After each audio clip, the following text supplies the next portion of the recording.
स्थानीय पैठ के बलबूते ममता बनर्जी पश्चिम बंगाल की सियासत में खुद को स्थापित करने में पूरी तरह से सफल रहीं। बीते 3 दशक में वैसे ममता बनर्जी खुद तो चुनाव नहीं हारी, लेकिन 2019 का चुनाव उनके लिए मुश्किलें लेकर आया, जब यहां की 42 लोकसभा सीटों में से 18 पर बीजेपी ने फतह हासिल कर लिया। वो भी तब जब 2016 में प्रचंड बहुमत के साथ ममता दीदी ने यहां पर अपनी सरकार बनाई थी। बीजेपी अब विस्तार के अगले चरण में आ चुकी है और 2021 में उनके ही गढ़ यानी कि नंदीग्राम में उनको हराने के लिए उनके ही पुराने सिपहसालार को मैदान में उतारने का मन बना चुकी है।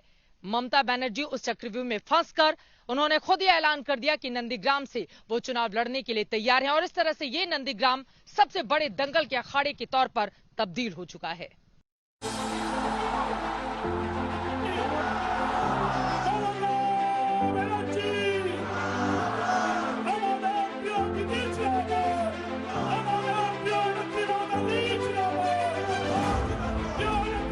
पश्चिम बंगाल के सत्ता प्रतिष्ठान का नियंत्रण कोलकाता से चलता है, लेकिन सत्ता पर स्थापित वही होगा जो नंदीग्राम जीतेगा।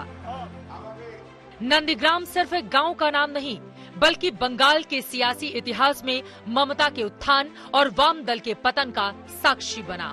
नंदीग्राम दिच्छे डाक, बीजेपी निपात, नंदीग्राम दिच्छे डाक, बीजेपी निपात, सिंगूर दिच्छे डाक, बीजेपी निपात।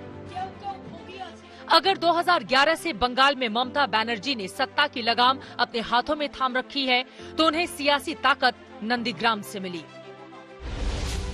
इसे यूं समझिए, दक्षिण बंगाल ममता बनर्जी का अभेद्य किला है, तो उस किले की रक्षा टीएमसी की सेना ने पिछले 10 वर्षों से नंदीग्राम से की। इस किले पर कब्जा करने के लिए विपक्ष की सेनाओं ने ताकत लगाई, लेकिन हर बार नाकाम रही।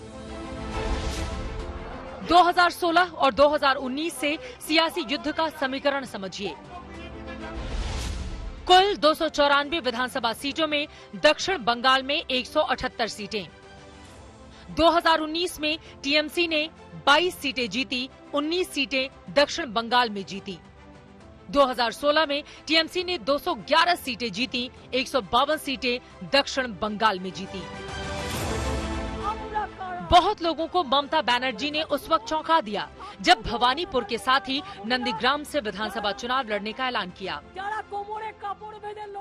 नंदीग्राम सीट एमनिते एटा जेनारेल सीट, काजेई कोनो असुविधा नेই, एमनकि आमी যদি নন্দীগ্রামে দাঁড়াই কেমন হয়। এটা আমার ইচ্ছা হয়েছে, আমার মনোবাসনা।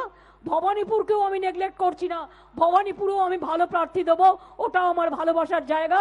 বক্সিকে বলবো নন্দীগ্রামেও আমার নামটা যেন থাকে।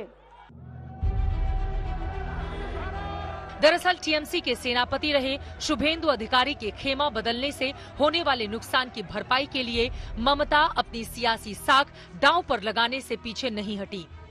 बीजेपी को सोचने पर मजबूर कर दिया कि शुभेंदु फैक्टर को नंदीग्राम तक सीमित रखना है या नहीं, ताकि मुकाबला सीधा और स्पष्ट हो।